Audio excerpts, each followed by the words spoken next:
شريك له وأشهد أن سيدنا ونبينا وحبيبنا ومولانا محمدا عبده ورسوله فقد قال الله تعالى في كلامه المجيد والفرقانه الحميد সকলে জবান খুলে পড়ুন আউযু বিল্লাহি মিনাশ শাইতানির রাজিম বিসমিল্লাহির রাহমানির রাহিম মিনহা خلقناكم وفيها نعيدكم ومنها نخرجكم تارة أخرى صدق الله مولانا العظيم. وعن فضل ابن عبيد رضي الله تعالى عنه أنه قال قال رسول الله صلى الله عليه وسلم الله أشد أذنا إلى الرجل الحسن صوت بالقرآن صاحب القينة إلى طينته رواه ابن ماجه أو كما قال عليه الصلاة والسلام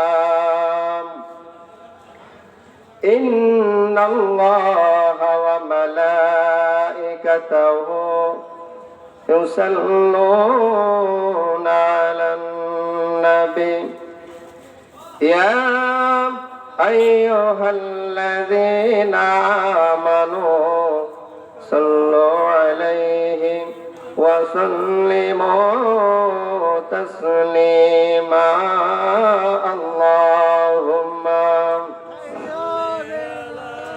سيدنا مولانا محمد وعلى آل سيدنا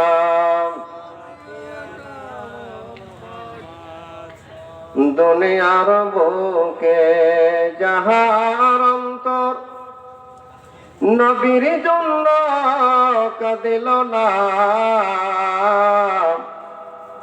এ দুনিয়ার বুকে যাহার অন্তর নবীর জন্য কাঁদিল না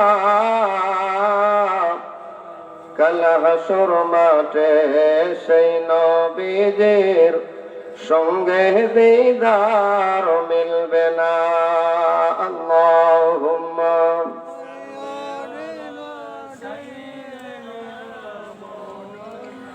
وعلى آل سيدنا आशो अशुरद के लिए इंसान ही या बेरखो तो बंदा है मेहमान ही डरे फानी के सजावत पुरना जा नेकियों से अपना असली घर सजा अन्याय अविचार जुलुम पापाचार नारी धर्षण मानुष खूने भरेছে আল্লাহর এ জমিন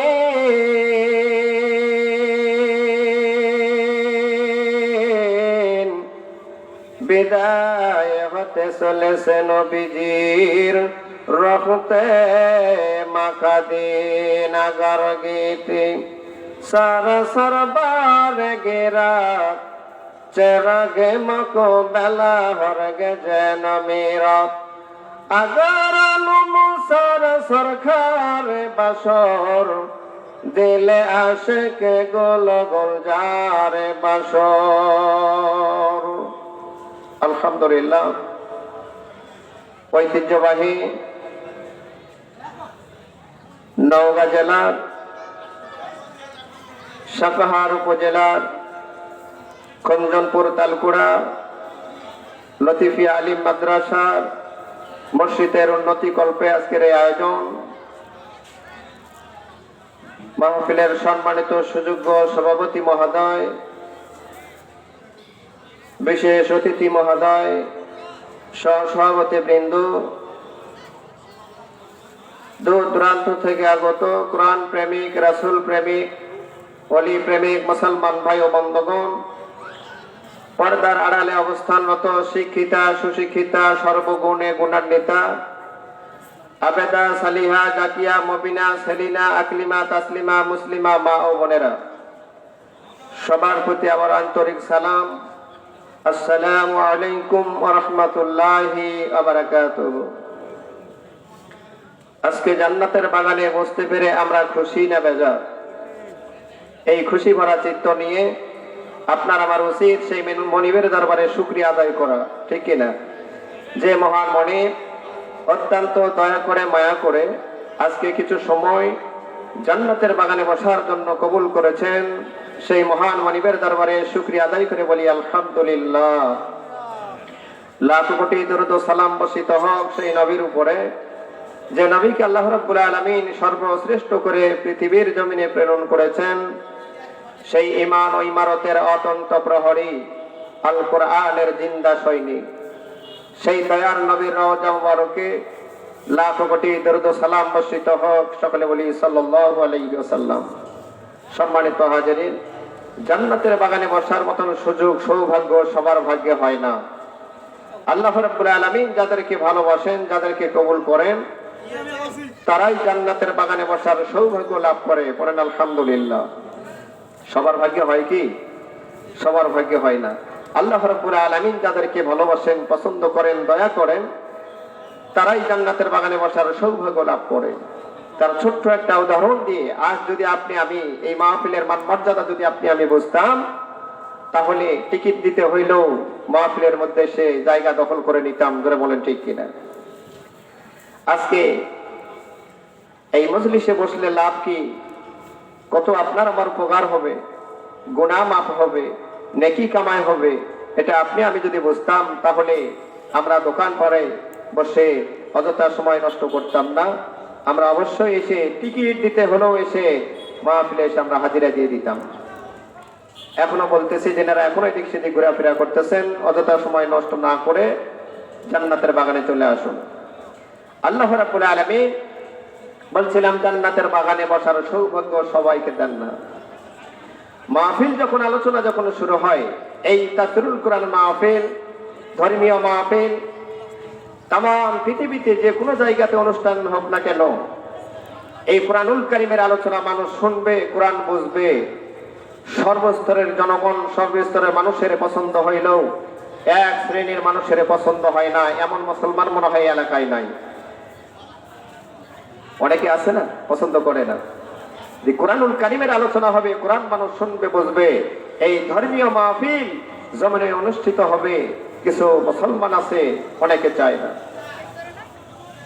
আল্লাহ রাব্বুল আলামিন তার পৃথিবীর জমিনে বান্দা বান্দীদেরকে আল্লাহ রাব্বুল আলামিন দুনিয়া তৈরি করার পরে কত সুন্দর করে প্রত্যেকটা জিনিস আল্লাহ রাব্বুল আলামিন সাজিয়ে দিয়েছেন, সব কিছু নিয়ামত। আজ আমরা আল্লাহ রাব্বুল আলামিনের নিয়ামত খাওয়ার পরে তার উপর আমরা শুকরিয়া আদায় করছি না। যদি আমরা মহান আল্লাহ তাআলার আলিশান দরবারে বেশি বেশি করে আমি শুকরিয়া আদায় করি, আল্লাহ রাব্বুল আলামিন আরো নিয়ামত দিয়ে ভরপুর করে দিবেন। জোরে কোন আলহামদুলিল্লাহ। সম্মানিত হাজিরিন, আসুন আজকে আমরা তাকবীর দেই, ফ্রেশ হয়ে যাই। লিল্লাহি তাকবীর, লিল্লাহি তাকবীর। আল কোরআনের আলো, আল কোরআনের আলো। অনেক মানুষ বলতেছে ঘরে ঘরে জানো, আবার কেউ বলতেছে সংসদে জানো। জোরে বলেন ঠিক কিনা?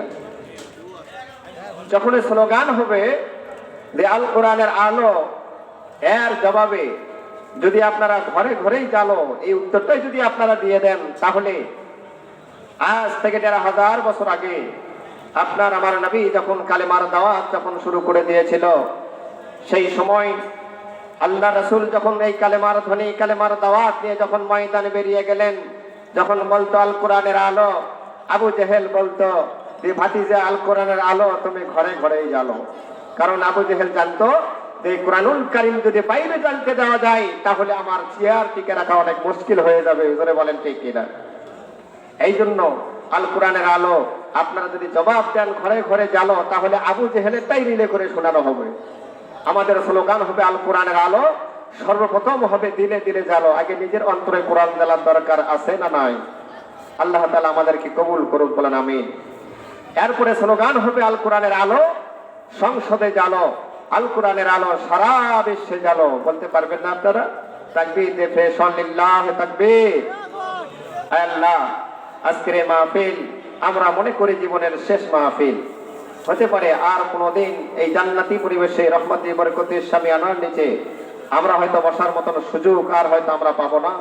জীবনের শেষ মাহফিল মনে করে আয় আল্লাহ আমরা হাজিরা দিয়েছি। আল্লাহ তুমি আমাদের সবাইকে কবুল করে নাও। সবাই বলেন আমিন। সম্মানিত হাজিরিন, আমার বন্ধুগণ, আমার বাবাজিরা, আমার আল্লাহ তাআলা তামাম পৃথিবী আল্লাহ রাব্বুল আলামিন বানানোর পরে, তামাম পৃথিবীটা আল্লাহ রাব্বুল আলামিন তৈরি করার পরে, তামাম পৃথিবীটাকে আলোকিত করার জন্য আমার আল্লাহ রাব্বুল আলামিন মানুষের মাথার উপরে বিশাল একটা সূর্য আল্লাহ তাআলা বানায় দিয়েছেন। জোরে কোন আলহামদুলিল্লাহ। মুসলমান ভাইরা গো, আল্লাহ রাব্বুল আলামিন এই তামাম পৃথিবী আলোকিত করার জন্য আমার আল্লাহ তাআলা বিশাল আকারে একটা সূর্য মানুষের মাথার উপরে আসমানের মধ্যে সুন্দর করে ঝুলিয়ে দিয়েছেন। এই সূর্যের বাতিটা এই জমিনের মধ্যে যারা নামাজ আদায় করে তারাও সূর্যের আলো সমান পায়, যারা নামাজ আদায় করে না তারাও সূর্যের আলো সমান পায়। ইহুদি নাসরা খ্রিস্টান তারাও সূর্যের আলো সমান পায়। যাদের উপরে হজ ফরজ হয়েছে হজ আদায় করে না তারাও সূর্যের আলো সমান পায়, যারা হজ করেছে তারাও সূর্যের আলো সমান পায়। মুসলমান ভাইরা গো, যারা রোজা রাখে তারাও সূর্যের আলো সমান পায়। আমার আল্লাহ রাব্বুল আলামিন ডাকতে বলে বান্দা, আমার পৃথিবীর এই জমিনে আমি আল্লাহ সূর্যের নিয়ামত থেকে, বাতির নিয়ামত থেকে পৃথিবীর কোন মানুষকে আমি আল্লাহ বঞ্চিত করি নাই। জোরে কোন আলহামদুলিল্লাহ। আল্লাহ রাব্বুল আলামিন করতে পারতেন যে যারা নামাজ আদায় করে তাদেরকে সূর্যের বাতি আমি আল্লাহ তাআলা দিব, আর যারা নামাজ আদায় করে না তাদেরকে সূর্যের বাতি আমি আল্লাহ রাব্বুল আলামিন দিব না। আল্লাহ তাআলা করতে পারতেন কিনা? যারা মুসলমান দিনদার ইমানদার মুত্তাকি পরেজগার শুধু তাদেরকে সূর্যের বাতি আমি আল্লাহ তাদেরকেই দিব, আর যারা বিধর্মী আছে তাদেরকে আমি আল্লাহ তাআলা সূর্যের বাতি দিব না। কিন্তু আল্লাহ রাব্বুল আলামিন এত দয়া করেছেন আমাদের উপরে, এই পৃথিবীর জমিনে সর্বস্তরের জনগণ, সর্বস্তরের মানুষ, ধর্ম বর্ণ নির্বিশেষে সবাইকে আল্লাহ রাব্বুল আলামিন সূর্যের বাতি দিয়ে ধন্য করেছেন। পড়েন আলহামদুলিল্লাহ। মুসলমান ভাইরা আমার, গভীর মনোযোগ দিবেন, লম্বা করব না, শুধুমাত্র টাচ এন্ড পাস পেন্ডেলিরেশন হইছিল ভাই। আল্লাহ রাব্বুল আলামিন যেমন করে সূর্যের বাতির নিয়ামত থেকে আমাদেরকে কাউকে বঞ্চিত করে নাই। আমার আল্লাহ তাআলা শুধু সূর্যের বাতি নয়, আল্লাহ রাব্বুল আলামিনের এই জমিনটা পাইপ দ্বারা কেটে যদি গভীর তলদেশের মধ্যে আমরা পাইপ নামা দেই, আল্লাহ তাআলা কত সুন্দর নিয়ামতের পানির ব্যবস্থা আমার আল্লাহ রাব্বুল আলামিন করে দিয়েছেন। জোরে কোন আলহামদুলিল্লাহ। মুসলমান ভাইরা গো, এই পৃথিবীর জমিনে বাবা যারা নামাজ আদায় করে তাদের টিউবওয়েলের মধ্যে সমান পানি, যারা নামাজ আদায় করে না তাদের কূপের মধ্যে, টিউবওয়েলের মধ্যে আল্লাহ তাআলার নিয়ামতের পানি। ইহুদি নাসরা খ্রিস্টান তাদের বাসা বাড়ি কূপের মধ্যে আল্লাহ তাআলার নিয়ামতের পানি। যারা হজ আদায় করেছে তাদের বাসা বাড়ি নিয়ামতের পানি, যারা হজ ফরজ হয়েছে হজ করে না তাদের বাসা বাড়ি কূপের মধ্যে আল্লাহ তাআলার নিয়ামতের পানি। ও বাবাজি, আল্লাহ রাব্বুল আলামিন ডাক বলে বান্দা, এটাই শুধু শেষ নয়, আমি আল্লাহ রাব্বুল আলামিন আকাশ থেকে মশাল ধরে টিপ করে বৃষ্টি নামাই দিয়া এই জমিনটাকে সুন্দর করে উর্বরা শক্তি বাড়াই দিয়া জমিনটাকে সুন্দর করে ফসল ফলানোর প্রস্তুতি গ্রহণ করা যায়। আমি আল্লাহ ধরে কোন সুবহানাল্লাহ। আল্লাহ রাব্বুল আলামিন ডাকতে পারে, বান্দা এই পৃথিবীর মধ্যে সূর্যের নিয়ামত থেকে আর পানির নিয়ামত থেকে বাতির নিয়ামত থেকে আমি আল্লাহ রাব্বুল আলামিন পৃথিবীর কোন মানুষকে আমি আল্লাহ তাআলা বঞ্চিত করি নাই। ধরে কোন আলহামদুলিল্লাহ। আল্লাহ তাআলা ইচ্ছা করলে পারতেন যে যারা নামাজ পড়ে না, হজ করে না, যাকাত দেয় না, রাহাজানি, ছিনতাই, খুন খারাপি, ধর্ষণ, এই সমস্ত খারাপ কাজ যারা করে তাদেরকে আমি আল্লাহ রাব্বুল আলামিন এই সমস্ত নিয়ামত গুলো দিব না, করতে পারতেন কিনা? কিন্তু আল্লাহ রাব্বুল আলামিন এত দয়া করেছেন, এত দয়া করেছেন আমাদের উপরে। আল্লাহ রাব্বুল আলামিন তা না করে সবাইকে সমানভাবে সাপ্লাই দিতেছে, এই ব্যবস্থা আল্লাহ রাব্বুল আলামিন করে দিয়েছেন। পড়েন আলহামদুলিল্লাহ। আজকে আপনার আমার মাথার উপরে যে কারেন্টের বাতি, এই বাতি 1 মাস যখন ব্যবহার হয়ে যায়, বিলের কাগজ চলে আসে, ওই কাগজে লেখা থাকে অমুক তারিখে বিল জমা দিতে হবে, তারপরের লাইনে লেখা থাকে অমুক তারিখে জরিমানা সহ দিতে হবে, তারপরে লেখা থাকে অমুক তারিখে যদি আমরা পরিশোধ না করি যে কোনো সময় অফিস থেকে কর্তৃপক্ষরা এসে আপনার আমার বাড়ির এই কারেন্টের সংযোগ, পানির সংযোগ, গ্যাসের সংযোগ বিচ্ছিন্ন করে দিতে পারে। ধরে বলেন ঠিক কিনা? তাহলে সাধারণত দুনিয়ার বাতি নিতে গেলে, পানির লাইন নিতে গেলে, গ্যাসের লাইন নিতে গেলে আমরা মাসে মাসে যদি বিল পরিশোধ না করি, তাহলে আপনার আমার বাড়ি থেকে সংযোগ বিচ্ছিন্ন করে দেয়। তাহলে যে আল্লাহ রাব্বুল আলামিন আপনাকে আমাকে এই বাতির ব্যবস্থা, অর্থাৎ সূর্য দিয়ে বাতির ব্যবস্থা যে আল্লাহ রাব্বুল আলামিন করে দিলেন, এবং যে আল্লাহ রাব্বুল আলামিন পানির ব্যবস্থা করে দিয়েছেন, ওই আল্লাহ পাকের দরবারে তাহলে বিল পরিশোধ করার দরকার আছে না নাই? তাহলে এখন এই বিল পরিশোধ করতে গেলে এখন টাকা পয়সা জোগাড় করতে হবে, নাকি বলেন আপনারা? আল্লাহ রাব্বুল আলামিন কি টাকা পয়সা চান? কোনো টাকা পয়সা চান না। আল্লাহ রাব্বুল আলামিন ডাকতে বলেন, বান্দারে 24 ঘন্টার ভিতরে তোমার জবান থেকে যদি একবার উচ্চারণ হয়ে যায় আলহামদুলিল্লাহ, আমি আল্লাহ রাব্বুল আলামিন সূর্যের বিল, পানির বিল, যাবতীয় নিয়ামতের বিল আমি আল্লাহ রাব্বুল আলামিন 24 ঘন্টার জন্য আমি আল্লাহ তাআলা পরিশোধ করিয়ে দেই। জোরে কোন আলহামদুলিল্লাহ। তাহলে আল্লাহ পাকের দরবারে শুকরিয়া আদায়ের দরকার আছে না নাই?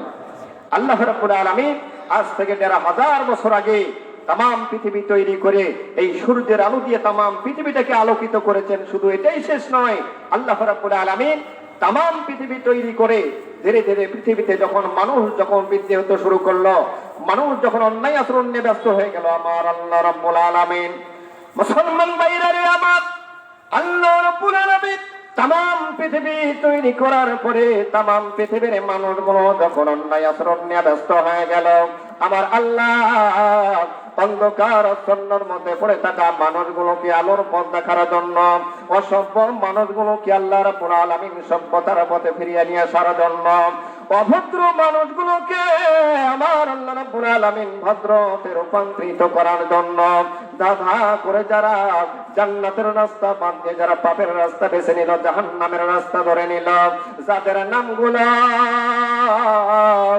আমার আল্লাহ রাব্বুল আলামিনের ফেরেশতারা জাহান্নামের তালিকার মধ্যে লিপিবদ্ধ হয়ে গেল। মুসলমান ভাইরা, আমার আল্লাহ রাব্বুল আলামিন জাহান্নামের তালিকা থেকে তাদের নামগুলো কেটে মাইনাস করে দেওয়ার জন্য আমার আল্লাহ আজ থেকে ১৫০০ বছর আগে পৃথিবীর জমিনে দুইটা নিয়ামত, দুইটা বরকত আল্লাহ তাআলা দিয়েছেন। জোরে কোন আলহামদুলিল্লাহ। আরো জোরে জোরে কোন আলহামদুলিল্লাহ। কালেমা পড়েন লা ইলাহা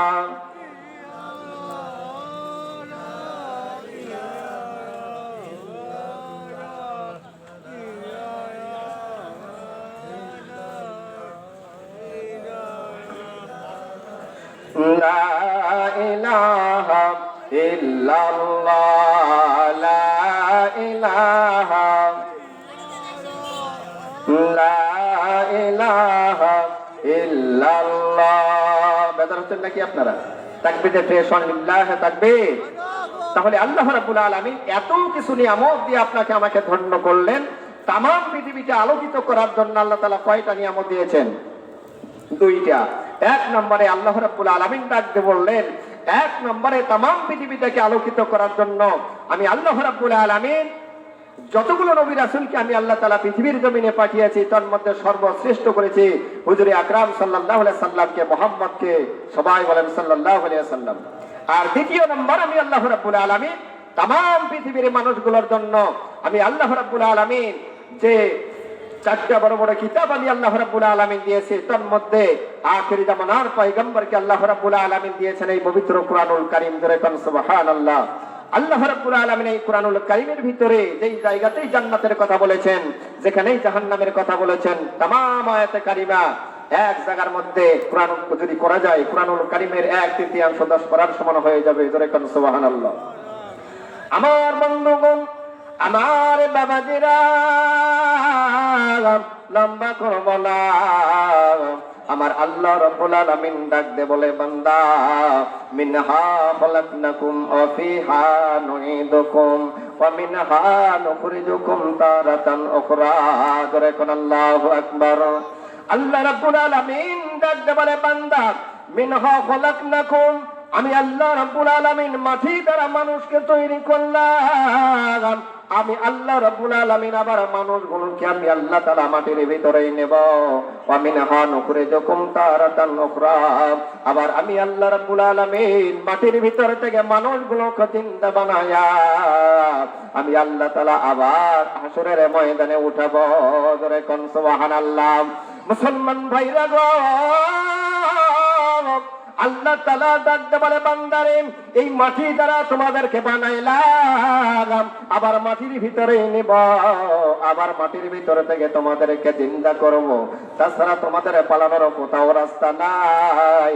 মৃত্যুর হাত থেকে যেই জায়গায় যাও না কেন, আল্লাহ রাব্বুল আলামিনের ফেরেশতা অবশ্যই অবশ্যই ধরবে। ধরে বলেন ঠিক কিনা? এই মরণের হাত থেকে পৃথিবীর কোনো মানুষ রেহাই পাবে না। ইমানদার ভাইরা আমার, আল্লাহ রাব্বুল আলামিন ডাকতে বললেন, মাটি দ্বারা বানাইলাম, মাটির ভিতরেই নেব, আবার মাটির ভিতরে থেকে তোমাদেরকে আমি আল্লাহ রাব্বুল আলামিন জিন্দা করব। জোরে কোন সুবহানাল্লাহ। মুসলমান ইমানদার ভাইরা রে আমার, গভীর মনোযোগ দিবেন, লম্বা করব না। হাকিমুল উম্মাত মুজাদ্দিদ মিল্লাত শাহ আশরাফ আলী থানভী রাহমাতুল্লাহ আলাইহি তার দাওয়াতিয়া কিতাবের মধ্যে সুন্দর করে একটা ঘটনা লিখেছেন। মুসলমান ইমানদার ভাইরা, জনম দক্ষিণী মাগো, সুন্দর করে গভীর মনোযোগ হয়ে যাও। এই ঘটনার মধ্যে আপনাদের কিছু আমল পেয়ে যাবেন, আপনারা সুন্দর করে আমলটা করার চেষ্টা করবেন। জনম দক্ষিণী মাগো, হাকিমুল উম্মাত মুজাদ্দিদ মিল্লাত শাহ আশরাফ আলী থানভী রাহমাতুল্লাহ আলাইহি তার দাওয়াতিয়া কিতাবের মধ্যে লেখেন, মক্কার জমিনে এক আলেমের মৃত্যু হলো। এই সুন্দর করে তাকে গোসল দেওয়ানোর পরে যখন কাপড় পরানো শুরু হয়ে গেল, কাফনের কাপড় যখন পরা হইল, জানাজা শেষ করে ও বাজান এবার কবরের মধ্যে তাকে নামায়া দিবে।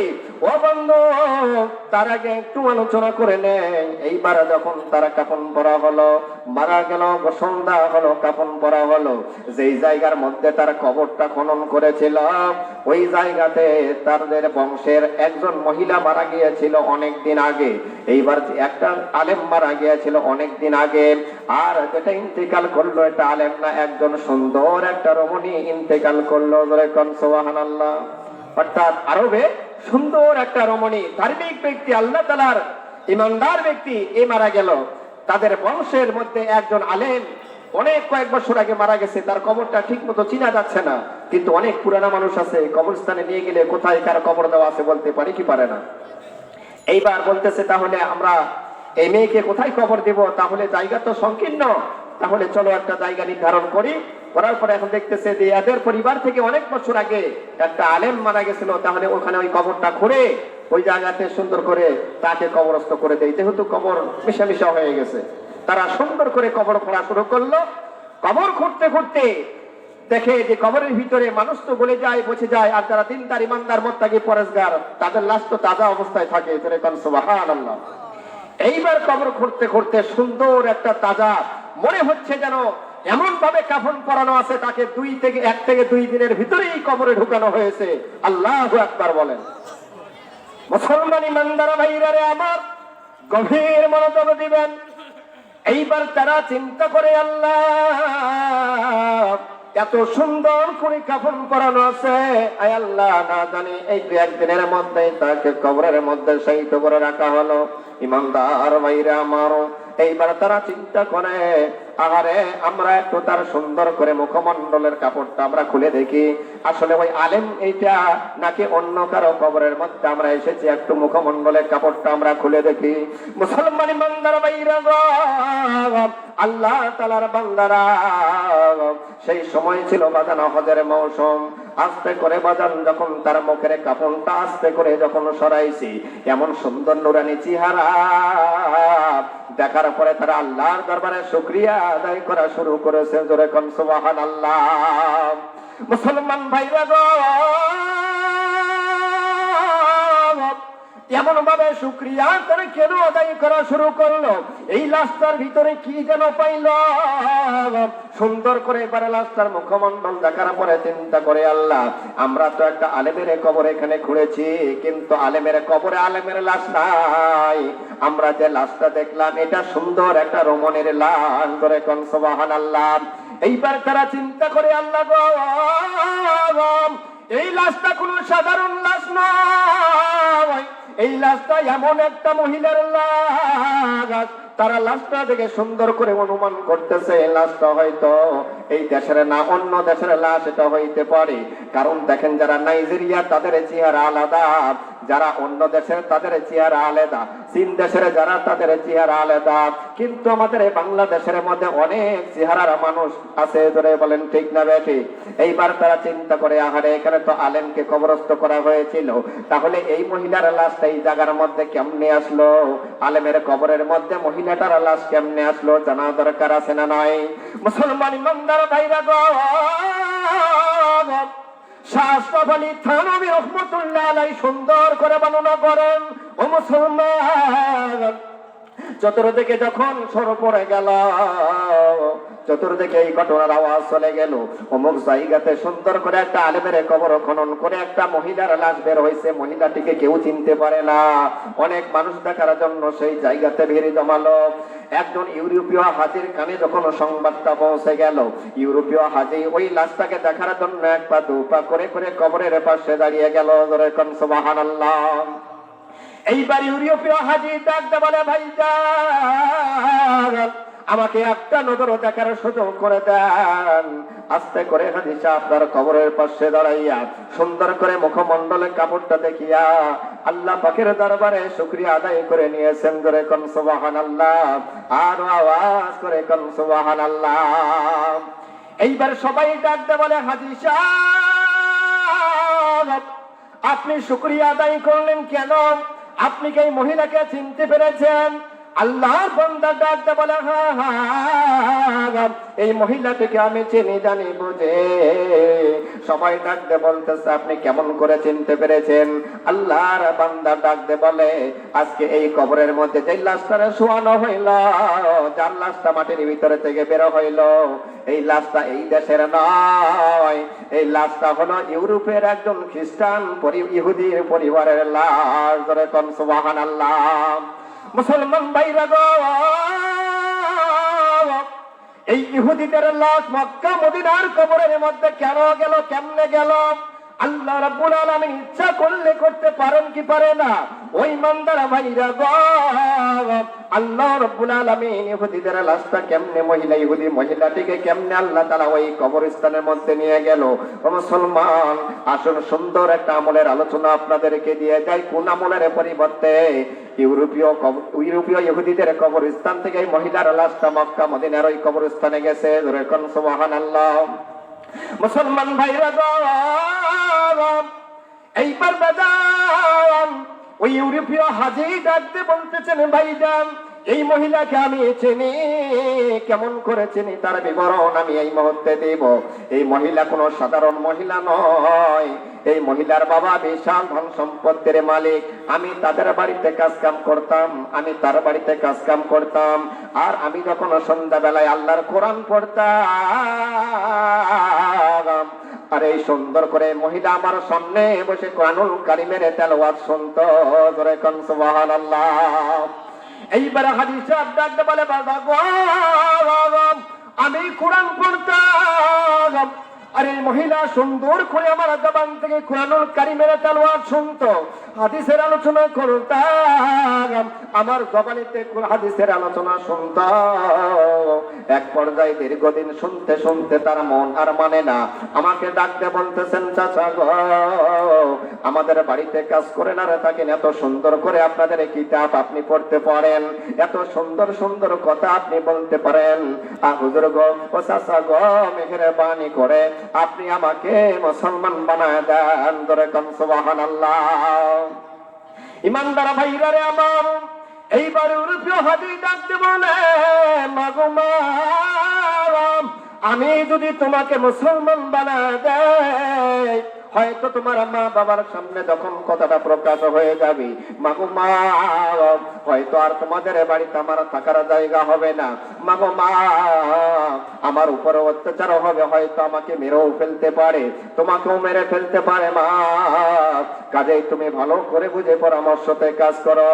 এবার মহিলাটা ডাকতে বলে, চাচা গো, আমি তোমাদের কোরআনুল কারীম শুনে শুনে এমন ভিতরটা হয়ে গেছে, না শুনলে আমার মন ভরে না, তাই তো আমি কোরআনটা শোনার জন্য পাগল হয়ে আছি। জোরে কোন সুবহানাল্লাহ।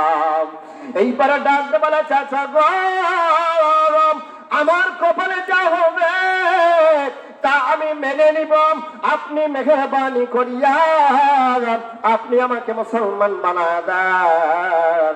এইবার সুন্দর করে ইউরোপে হাজি তাকে যখন মুসলমান বানায় দিয়েছিল, সেই সময় তো সে হাজি ছিল না, তাদের বাড়িতে কাজ করতো, তাকে মুসলমান বানায় দিয়েছেন। এক পর্যায়ে দীর্ঘদিন এইভাবে 1 মাস 1.5 মাস 2 মাস এইভাবে বছর চলে যায়, আল্লাহর বান্দিও প্রকাশ করতে পারে না যে আমি ঈমান এনেছি, কারো কাছে ধরা দেয় না, গোপনে আল্লাহ তাআলার ইবাদত বন্দেগী করে, তারা 2 জন ছাড়া তাদের সংবাদ তারা কেউই জানে না। মুসলমান ভাইরা গো, এইবার আল্লাহ তাআলার বান্দা ডাক দিয়ে বলে, শুনো শুনো, তাদের বাড়িতে আমি থাকা অবস্থায় যখন তার হঠাৎ করে অসুস্থ হয়ে গেল, এই অসুস্থতার কারণে এক পর্যায়ে তার ইন্তেকাল হয়ে গেল, আর তাকে আমার চোখের সামনে দিয়া যখন তাদের ইহুদিদের কায়দায় তাকে যখন মাটিতে যখন কবর দেওয়ার জন্য যখন নিয়ে গেল, আমার ভিতরটা আর মানে না, কারণ আমি জানি সেই ইমানদার ইমানদার। ধরে কোন সুবহানাল্লাহ। এইবার ডাকতে বলে, আমার মন মানে না, না গো না, আল্লাহ আমি কেমনে সইব, আল্লাহ তোমার ইমানদার বান্দাকে আল্লাহ তাদেরকে ইহুদিদের কায়দায় তারা কবর দিতেছে, আমার মন মানে না, আমি সইতে পারি না গো আল্লাহ। তারপরেও কান্নাকে আমি পেটের মধ্যে চেপে রেখে, আমার ভিতরেও চেপে রেখে তাকে মাটি দিতে আমরা দেখলাম, কবরস্থ করা হইল। এরপরে আমি সেখান থেকে কাজ বাদ দিয়া অন্য জায়গায় গেলাম, আমাকে আল্লাহ তাআলা সমর্থ দিয়েছে, আর আমি সেই টাকা হওয়ার কারণে বাইতুল্লাহ তাওয়াফের জন্য আমি হজ করার জন্য চলে এসেছি। জোরে কোন সুবহানাল্লাহ। ও লোকজন শোনো শোনো, আমি চিনতে পেরেছি এই মহিলার লাশ আর অন্য কোন মহিলার নয়, এই মহিলাটা 100% হলো ওই রাজ্যের মহিলার, ওই যার বাড়িতে থাকতাম ওই মহিলার লাশ। জোরে কোন সুবহানাল্লাহ। এইবার তারা ডাকতে বলতেছেন, ডাকতে বলেন, হাজী সাহেব, তাহলে ওই কথাই যদি হয় তাহলে যাও তো, তুমি দেশে ফিরে যাও, ওই মহিলাকে যে এখানে কবরস্থ করা হয়েছে ওটা খুঁড়ে দেখো, তারপরে প্রমাণ মিলবে। মুসলমান ইমানদার ভাইয়েরা আস্তে করে হাজী সাহেব যখন তার দেশে চলে আসলেন, আসার পরে 1 পা 2 পা করে করে তার মনিবের বাড়িতে আবার গেছেন, তাই ডাকতে বলতেছেন, চাচা গো, তাকে মুরব্বী চেহারা দেখার পরে তার মালিক চমকে গেল, তুমি আবার এই সুরত ধারণ করছো। ডাকতে বলেন, চাচা আমি আপনার বাড়িতে কাজ করতাম, আল্লাহ তাআলা আজকে আপনার মতো ধন সম্পদ আমাকে দিয়েছে। ধরে কর আলহামদুলিল্লাহ। ও গো চাচা, আমি মক্কা মদিনা তওয়াফ করার জন্য গেলাম, হজ আদায় করার জন্য গেলাম, শুধু তাই না, মক্কা মদিনাতে যাওয়ার পরে আমি আপনার মেয়েকে দেখে এসেছি, ধরে কন্যারা হবা। এইবার তার মালিকটা ডাকতে বলতেছে, আসলে তুমি এতদিন ভালো ছিলা, আর তুমি এই হজ করে এসে পাগল হয়ে গেছো। আসলে ব্যক্তি পাগল হয় নাই। এবারে ডাকতে বলতেছে, বাবা জি, আমি আপনার মেয়েকে মক্কা মদিনাতে দেখে আসলাম, তাও আবার সেই জীবিত অবস্থায় না, মৃত্যু অবস্থায় দেখেছি, আবার দেখেছি কবরের ভিতরে। জোরে কোন সুবহানাল্লাহ। এইবারে ডাকতে বলে, না না, আমি বিশ্বাস আমি করতে পারি না। আল্লাহর বান্দা ডাকতে বলে, চাচা আমার কথা যদি বিশ্বাস না হয়, চলেন তো দেখি যেই জায়গার মধ্যে আপনার মেয়েকে কবরস্থ করা হয়েছে, আপনি সুন্দর করে ওই কবরটা খনন করেন। আমরা দেখতে চাই আপনার মেয়ের লাশটা কবরে আছে নাকি অন্য কারো লাশ কবরে আছে। জোরে কান মারহাবা। ওরে নামাজ পড়ো রোজা রাখো, ওরে নামাজ পড়ো রোজা রাখো, নইলে পাইবা না পায় হাসরের মাঠে। সেই দিনে তুমি কি দেবে জবাব। ধরে বলেন ঠিক কিনা? মুসলমান ইমানদার ভাইরা, ইমান না নিয়ে যদি কবরে যাই, কবরটা আপনার আমার জন্য জাহান্নামের গর্ত হয়ে দাঁড়াবে। ধরে বলেন ঠিক কিনা?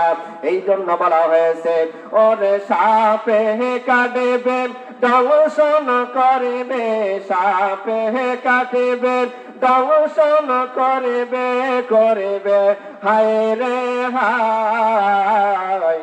কবরের ভিতরে এত আযাব কেমনে সইব ভাই। ধরে বলেন ঠিক কিনা? ওরে সাপে কাটবে দংশন করিবে, সাপে কাটবে দংশন করিবে, করিবে হায় রে হায়। কবরের ভিতরে এত আযাব কেমনে সইব ভাই। ধরে বলেন ঠিক কিনা?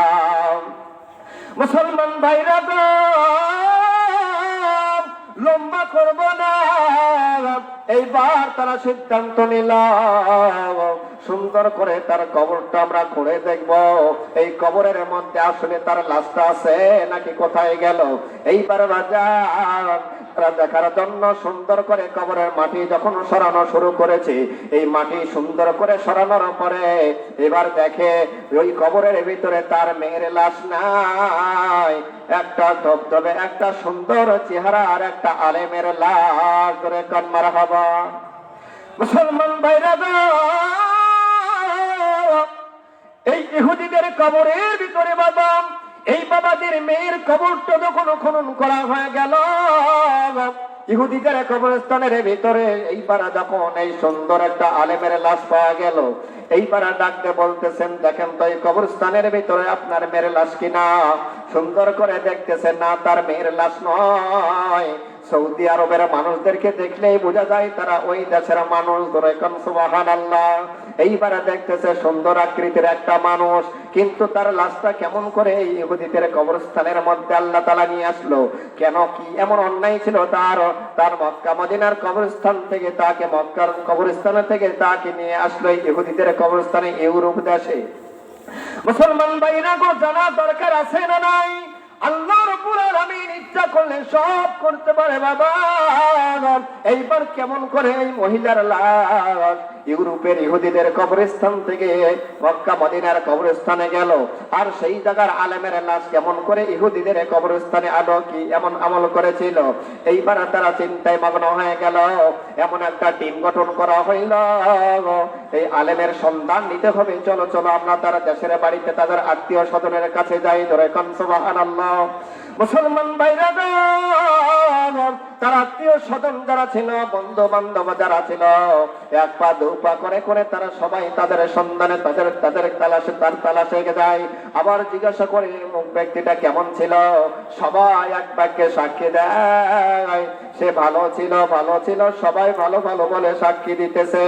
ইমানদার ভাইরা আমার, সবাই ভালো বলে সাক্ষী দিতেছে। আর পরে এবার চিন্তা করতেছে, আহারে আহারে, এত সবাই ভালো বলে, তার কারণ হলো সবাই ভালো বলতেছে, তাহলে এই ব্যক্তির লাশ কেমন করে ইহুদিদের কবরের মধ্যে গেল? আল্লাহ তাআলা কি এমন তার পাপ লেগেছে কপালের মধ্যে?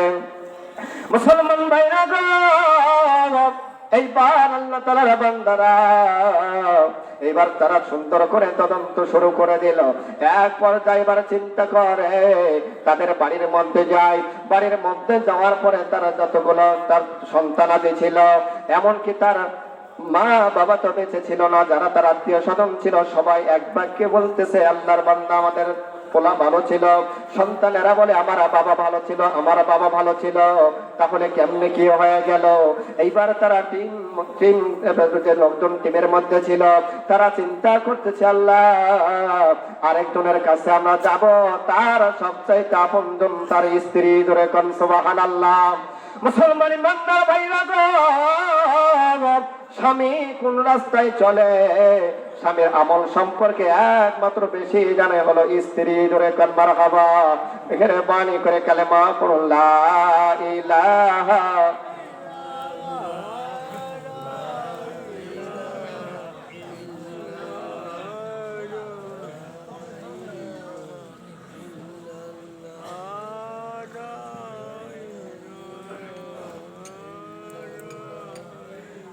লা ইলাহা লা ইলাহা ইল্লাল্লাহু মুহাম্মাদুর রাসূলুল্লাহ সাল্লাল্লাহু আলাইহি ওয়াসাল্লাম। বেদাত হচ্ছেন কি আপনারা? তাকবীর দিয়ে ফ্রেশ হন, লিল্লাহ তাকবীর। তাহলে এই আলেম ব্যক্তি কি এমন অন্যায় করেছে যার কারণে আল্লাহ রাব্বুল আলামিন সেই মক্কাতুল মুকাররমার কবরস্থান থেকে তার লাশটা ইহুদিদের কবরের পর্যন্ত আল্লাহ তাআলা পৌঁছায় দিয়েছেন? আর ওই মহিলা পৃথিবীর জমিনে কি এমন আমল করেছে যার কারণে আল্লাহ রাব্বুল আলামিন তার লাশটাকে ইহুদিদের কবরস্থান থেকে আল্লাহ রাসূলের ওই জমিনে মক্কা মদিনার কবরস্থানে আল্লাহ তাআলা পৌঁছায় দিয়েছে? জানা দরকার আছে না নাই? আর সেই আমলগুলোই আমরা আজকে শুনবো, জানবো, বুঝবো, আমল করার চেষ্টা করবো। আল্লাহ তাআলা কবুল করুক। সবাই বলেন আমিন। তাকবীর দিয়ে ফ্রেশ হন, লিল্লাহ তাকবীর। মুসলমান ভাইরা আমার, আল্লাহ তাআলার বান্দা তিন মন্ত্রী তারা কয়েকজন মিলে এবার চলে গেল তার স্ত্রীর কাছে। মনে আছে কি আপনাদের? আমার বন্ধুগণ,